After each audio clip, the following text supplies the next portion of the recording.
All right, we're here at Trinity Baptist Church, and we've got the new system installed. We've got a Yamaha MG20 console just in, the Denon media player, the wireless microphones from upstairs from the old system, and then we've got a new HDMI system to the projector. Just power on the system. We're going to come here to the wall, and if the key is in enabled position, we can just hit the button and the system will power on. If the key is in disabled, the button does not function. So we can enable it and pull the key, or disable it and pull the key, but unless it is in enabled, the button does not work. So when we push the button, the first thing that we're going to notice is all of the lights are going to come on the console, and that lets us know that the system is on. If we turn it off, the console is going to be the last thing to power off, and so it may take about 10 to 15 seconds for everything upstairs to power down before the console powers down, so don't be alarmed by that. We've got the console labeled up, and we've got channel 1 is the pulpit, channel 2 is wireless headset, then we've got our handheld wireless mics, choir microphone, and then we've got computer audio and CD either left and right, or if we're doing split tracks, it's going to be music and voices. Our main volume slider is here in red on the end. These are not functioning. And then right here, the blue knobs, every first blue knob is auxiliary 1. That's going to be the stage monitors, the speakers above the stage. So if I want to turn up the red wireless on the stage, I'm going to turn it up right there. If I want to turn it up in the choir, I'll turn it up on the second one. If I want to add reverb to that microphone, it's the white one. I do want to make sure that every channel that I'm using, that the button that is labeled on is pressed and it is illuminated. If that is off, the microphone is off, as well as even the main output can be turned off. So we want to make sure that those are left on if they're in use.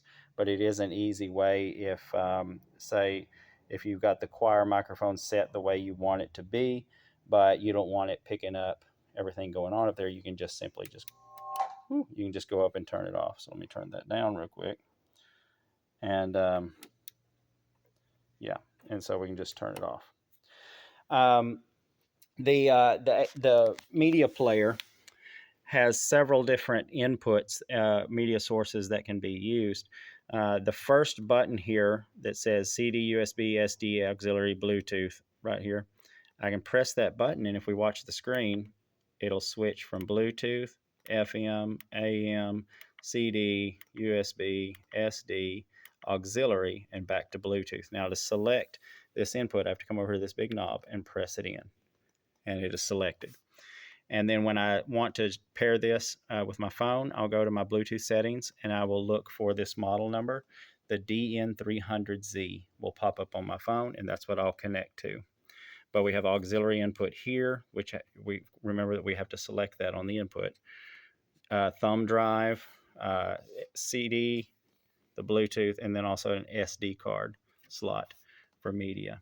And so those are really, besides the CD and USB thumb drive toggle buttons here to give you our navigation buttons, that's really the most important button on here is that one right there. All right. To connect to the projector, you can see we've got a movie going right now. To connect to the projector, there is an HDMI cable plugged into the box here, which will be located permanently inside the desk when it's constructed. But that HDMI cable is plugged into the laptop here for video. And then our audio cable right here, which goes to the console, is plugged into the headphone jack. And like we said, that's here on channel 1516, which is this plug right here. Okay. To power on the projector, when you first turn the system on, the projector will automatically power on. If you don't want it on, then you can use the remote control to power the projector off. You're going to want to hit the off button on the remote, and then you're going to want, it's going to say, are you sure? And you have to hit the button again to confirm. Um, and but once you're connected to your laptop and the projector is on, then you will have video, and then you'll have audio when you turn it up on the computer voices here. So let's move upstairs really quick and I'll show you that. Upstairs we've installed a 9-space Gator wall rack. This wall rack can be accessed to the rear. Give me just a second. Okay. By swinging it out, and you can see that all the wiring is everything is in there. So let me attach that back, and then here on the front, to access the front, you've got a key on here as well, so it can be locked. So if I turn this key and pull it out, then it's locked. But I push in on the key, and this little thing pops out. Twist it, and that's how you get in. So our top is the power sequencer that is connected to the button downstairs. It has to be turned in the on position here. Underneath that is our processor that is actually doing time alignment, EQing, and all of that. Next here is our amplifier for all of our ceiling speakers. Channel 1, it goes from the back to the front, or the front to the back, I should say. Channel 1 is the choir. Channel 2 is the stage. Channel 3 is the first delay speakers in the congregation. Channel 4 is the ones in the back of the congregation. And then under that is our amplifier for our main speakers. The nursery speaker is tied into our main amplifier as well, and controlled via the volume control on the speaker itself back there. All right.